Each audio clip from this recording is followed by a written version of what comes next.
Expect the best used car deals guaranteed. Visit arnoldclark.com.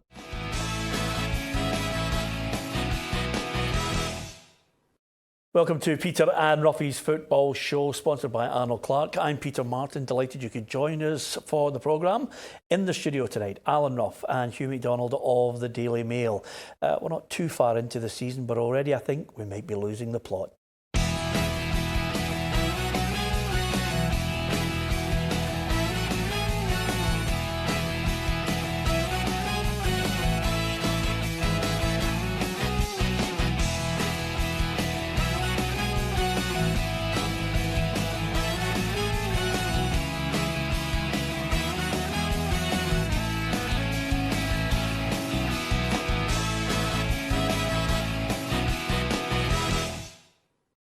Yesterday, a fair bit of consternation and suggestions that the SFA compliance officer would be looking at comments made by Tom Boyd in the Celtic TV commentary. We've already, over a 24-hour period, given our thoughts on Tom Boyd's comments and whether they were ill-judged at best. But it looks as if Celtic will pay the penalty for this if indeed he is found guilty of the charges. But Celtic have responded today and thoroughly got behind their man. We've had absolutely no contact from the SFA in relation to this matter, and given the context and circumstances in which the comments were made, we would be astonished if the matter were to be progressed. If it is, then we will respond robustly.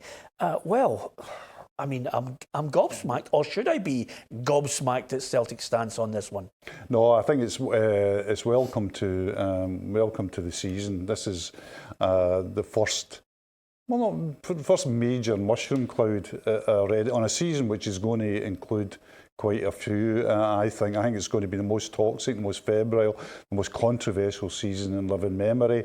I was surprised that Celtic came out so robustly on it as well, but I also thought I was slightly surprised that the SFA compliance officer got involved, though having reading and having discussed with my expert, my learned friend on the left about the actual regulations on this, that there appears to be a strong case to answer. Yeah, Ruffy, I think more often than not, I value your expertise as a footballer, the experience that you've had with the 3 World Cups and games at the top level. But as far as reading the rule book on the SFA, you caught me and Hugh by surprise on this. I have to say that it caught me by surprise as well.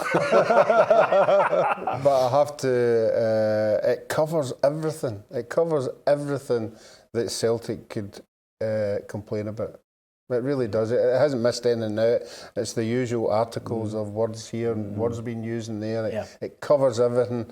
And the biggest thing that it covers is even if it's on your own TV, you are still liable if you're going to say anything about a referee. There's a great line, Hugh, in Scotland that you talk about when you're a kid. You're het for it. Well, see, this is the thing. See, there's this misconception that among some fans that Tom Boyd is getting put in the dock because he's criticised John Beaton. That's not the issue. The issue is he could call John Beaton just about everything. He could say he was wrong. He could say it was a definite penalty. What you can't do is comment on any alleged bias by a referee. Yes. So once you go down that line, that's you het. Yes, and I have to say, there are 2 elements to this. I think we've lost the personal side of what happens when you cast aspersions on a man's integrity. Now, whatever you think about John Beaton, here is a family man who's a referee who's doing his absolute best. He got it wrong. There's nothing wrong with saying he got it wrong. But the way the words that were used in the commentary really cast aspersions on him. And again, the mud is there and it's sticking. And I think it would be incredibly difficult for the SFA to even offer him the Old Firm game, which I would think he would be well within his rights to think, I'm at the top of my game. I'm one of the best referees in the country. I should have a shout at this. Well, if you're talking off the top of my head, there's probably 3 referees that would be in the frame for it. It would be John Beaton, Bobby Madden, and Wally Collum. I don't think they would give this Rangers Celtic game to somebody like a Nick Robertson, sorry, Don Robertson, or Nick Walsh, sorry, who's coming through. They're not going to do that. So I think this game they want they want one of their most experienced referees. I suppose Clevin Clancy might think he'd be in that front, but yeah, I think it takes him out of that equation now. I'm sorry to say it, but in terms of perception, yeah, I agree with you, and I think that is not where we want to be. But it just shows you the importance of the whole thing. Say they did give him it. What do you think? It'd be an absolute outcry. Aye. It'd be absolute bedlam before he got there. But every referee, this is the atmosphere that we live in this country, is I can't think of any one referee that could get that game, and I put on my news reporter hat on, that there's not a story behind. If you say, we give it to Bobby Madden. Oh, the stuff about Bobby Madden will come out again. He missed a Brian Kent's punch. Remember the Lee Griffiths penalty? Or there'll be stuff from the Rangers. So you give it to Willie Collum, Rangers will go, oh, he sent off one of our players for smiling or whatever the alleged offence of Candeas was. If it's Clancy, they'll say, Rangers fans, oh, look at his performance in the Hibs game when he didn't pick up that foul, Hibs got away. I mean, yeah. There's no referee there. And I'll tell you what you're highlighting, Hugh. You're highlighting the fact that I thought last season was poison and toxic. We are now about to go what I would call, from my old days at Radio Clyde, when Mr. Keevans and myself used to sit there and we say, we are in the gutter and we're dealing with pond life. DEFCON 3. Yeah, absolutely. I agree with you. And can I offer some form of balance on this as well? Because, John Beaton, I've offered the point of the boy doing his best, and I think to counter that, I would say to you, I know Tom Boyd well. He's a thoroughly decent lad. I just think he made a mistake. Yeah. I think Tom just made a mistake that maybe ill-judged words, and on reflection, I think maybe he'll look back and say, maybe I shouldn't have been so strong in that. Listen, for me, if I'd made that mistake, I would apologise. Yeah, and I think, the whole thing's compounded by the fact is, as you know, Peter has been a man that's a professional entertainer, and a very good one. Is that you talk to your audience at times, don't you? You do talk to an audience. Oh, yeah. And I think in that audience, that Celtic TV audience, he was what the old saying is, playing to the gallery. Yes. And I think he got and I agree with Tom Boyd. I think he's a very decent man and a great servant for Celtic as well. But I just think he got it wrong.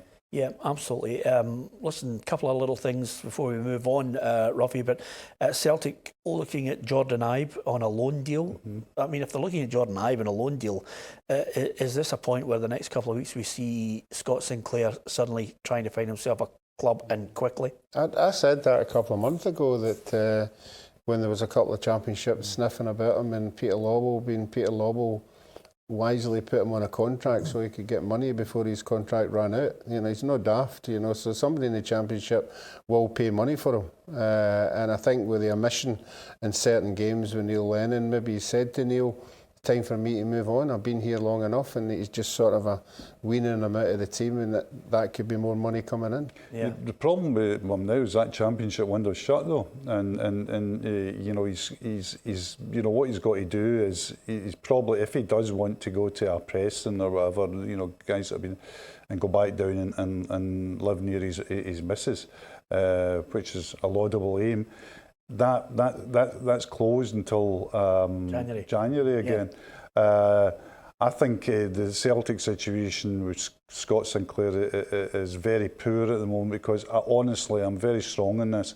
He should have been on the park last week. I think he's a very good player, and I know that you can argue about how good a player, but I don't think you can argue that it would have been a better option than Lewis Morgan. And I'm not trying to talk down Lewis Morgan. Yeah. And I believe the whole thing you know, hasn't been handled right. Well, the pain won't go away for a lot of Celtic fans. I think you could tell that by the fact that not many of them were taking the jaunt out to Celtic Park for that League Cup match against Dunfermline, and the pain continues. And if you want to exacerbate that situation, then all you have to do is look at the graphics for the playoffs tonight in the Champions League, because there's no Celtic. There is a CFR Cluj against Slavia Prague, and Apoel Nicosia play Ajax. Ajax, who made the semi-finals of the Champions League, which I find is just ridiculous. And that brings us nicely to the next topic. Just before we hit the quiz, Hugh, Ajax, Copenhagen and Celtic are driving UEFA to look again at the qualification for the Champions League, and they want by 2024 a change that stops the stranglehold of the big five countries with 4 teams getting in willy-nilly. To be brief about it, there's 2 opposing views. There's the Celtic, Ajax, and includes Benfica and that in the background as well, who want to make it fair. And there's that very strong view of the 5 big leagues where they just want it almost exclusively to themselves. So it's going to be really interesting to see who prevails and how they prevail over the next couple of years. Yep. Watch this space. Absolutely. Watch this space now. You want to win yourself a T-shirt.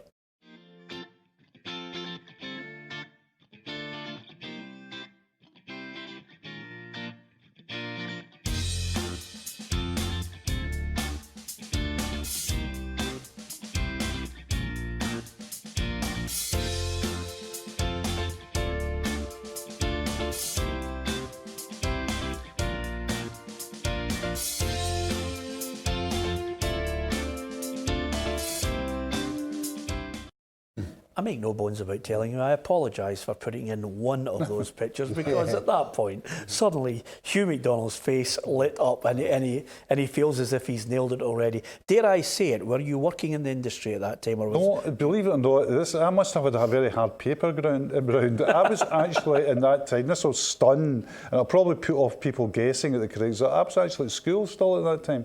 I was 15 years of age. Yeah. It was I still to this day maintain that was the greatest national team I have ever watched. Brazil? Yep. Absolutely, absolutely. Ruffy's going to say something profound here. No, I actually remember reading something about that game, and the goal that they scored from back to front, they actually practiced it the day before. Yeah, because they put the 2 guys over the wing and give the space on the right. Yeah, which is unbelievable. Yeah, I could tell you, this is how the thing with that goal, I could just about say everybody was on the ball. Clodoaldo to Tostao, to Gerson, down the left to Rivellino. Jairzinho made a dummy run to Pelé, slides the ball wide right, and Carlos Alberto, the captain, scores. Brilliant. To make it 4-1. To make it 4-1. And I'm going to give you a point, Ruffy, because you've been on fire now. Hang fire now. Hang fire, Hugh. Ruffy, if you can tell me who scored for Italy, I'll be mightily impressed. Who scored for Italy in that night? I was nearly giving the answer in that final. Can you give me a couple of minutes? Yeah. Well, you don't have a phone, so I can give you a couple of minutes. Anyway, long may it continue that we don't give the answer away for the quiz like I was almost doing there. I want to talk about Hearts and Hibs as well, because obviously Hearts have got Aberdeen. Hibs managed to get past Morton 5-3, but they've got injury worries coming up. The one good bit of news for Hearts is it looks as if you've got John Souttar and Stevie Naismith have been running at Rickerton. So that would suggest to me that they might be thrown in for the Celtic game on the Sunday. Yep, I suggest precisely the same to me, and I think Naismith in particular is so vital to the Hearts. The great start they had in the show the other week about how the performances and the results improve under him. The greatest piece of news for Hearts and Hibs at the weekend was that they both won. It was that simple. I think more crucial for Craig Levein, because I thought the pressure was really building on him, and if he exited the cup on last Friday night, I think there would have been real problems for him. He's got through that. Hibs, I think, Heckingbottom under less pressure, but still, it was important for them to progress against a lower league team. Yeah, and of course a blow for them is Darren McGregor's out for a few weeks, roughly with an injury. Yeah, it's not the first time. Unfortunately in his career he seems to pick something up year on year. Hopefully this one isn't as bad as the last one, because he is a tower of strength in that defence. Okay, I'm not going to be, how can I put it, derogatory towards Sam Cosgrove. If anything, I've been more than positive about the boys' scoring exploits for Aberdeen. He certainly came up trumps in the game against Dundee after extra time to get the Dons through to the quarterfinals of the Betfred Cup. But as I said, I've made a bet with you. Not a bet, but a promise. Because I don't like using the word bet in your company, Hugh. But I've made a promise to you that I'll take you to Italy to see Sam Cosgrove in Lazio top, if that happens. Yeah, and I've made a promise to myself not to expect that because it's just not on. I mean, we know how it works, as they say, that agents are wanting to drum up interest in their players, and quite rightly so. They want the best of their players. I thought Cosgrove has done really, really well for Aberdeen.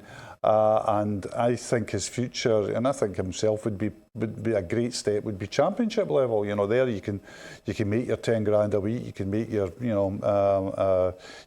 your couple of million over a 4-year contract. Yeah. And he's actually that style of player as well. I think it's really suited to it. He's very combative, aggressive, strong, and they like that in the Championship. Yeah. A guy I thought, a wee bit of luck that could do the same with injury is Uche Ekpeazu at Hearts. I mean, that would be, I think, a goal for him as well. Yeah. And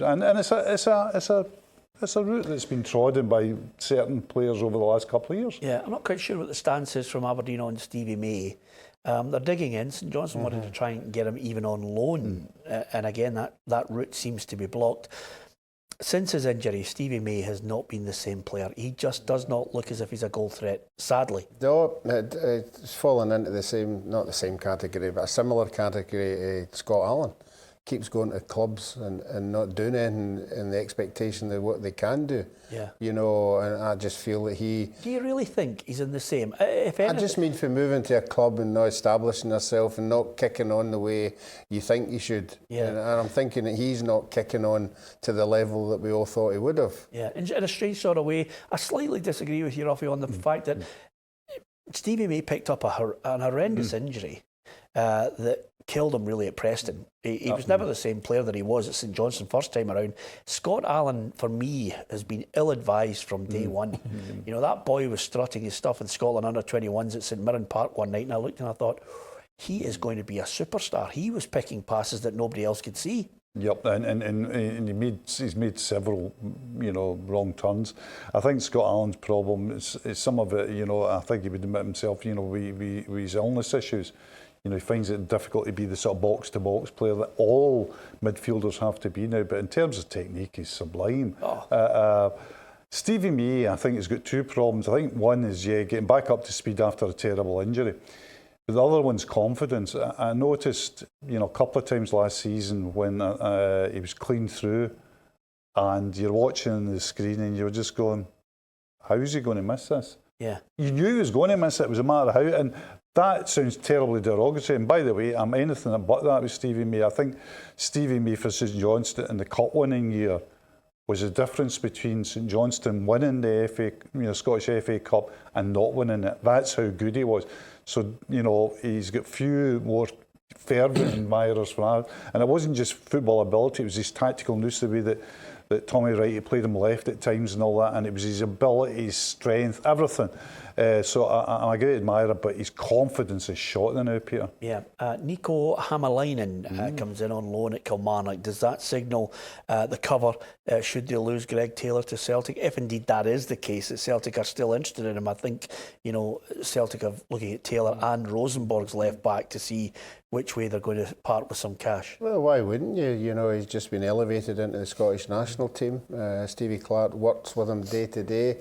He must think there's something there, maybe for the future, and why not? I don't know what kind of money we would be talking about for Celtic, but it's certainly not be in the millions. Yeah. Okay. Last point, which I think we should finish on a positive note, Hugh, because sometimes I feel as if we get bogged down dealing with certain issues that tarnish our game, to be perfectly honest with you. But Eden Hazard looks as if he could be out for 3 weeks, and he'll miss, the chance to line up against Scotland, which is a real bonus. I saw it in the headlines at the top of the programme. I thought, what a great way to put a slant on optimism against Belgium, who have maybe 10, 15 other players that could easily hammer us. Oh yeah, I mean the strength of that team is they've even got another Hazard that you know what I mean. Torgen, who's now at Dortmund, who's a top class player. They've still got Lukaku up front. They've still got De Bruyne, who's one of my favourite players in midfield. Meunier at full back. The goalie's not bad either. Courtois. Belgium will be very, very strong for us, perhaps and almost certainly too strong. I think it might, this sounds crazy and I expect to be shot down for this, but it's the kind of game where Steve Clarke might just prove his worth and shutting up shop. I think if we come out of that game with a point, we would be going round George Square, pumping the horns and flags out the sunroof. I think the group's gone anyway, and it's a damage limitation exercise. Okay, just the last point here as we finish the show. Spare a thought for tonight. Ruffy's adventures continue, and I'm only going to read you at this moment the novel that I think Ruffy will be reading tonight. It chronicles the French invasion of Russia and the impact of the Napoleonic era on the Tsarist. And this, of course, you'll know as War and Peace by Leo Tolstoy. It can only be the book for you tonight, since you've been reading the SFA rules last night. No, I'm moving on from that. I'll be watching Phantom of the Opera. The 25th anniversary is on tonight. Well, I hate to steal anybody else's line from other programmes, especially the BBC's, but on that note, thanks to Ruffy, thanks to Hugh MacDonald, thank you to you. Don't forget to subscribe to our YouTube channel. Thank you for watching.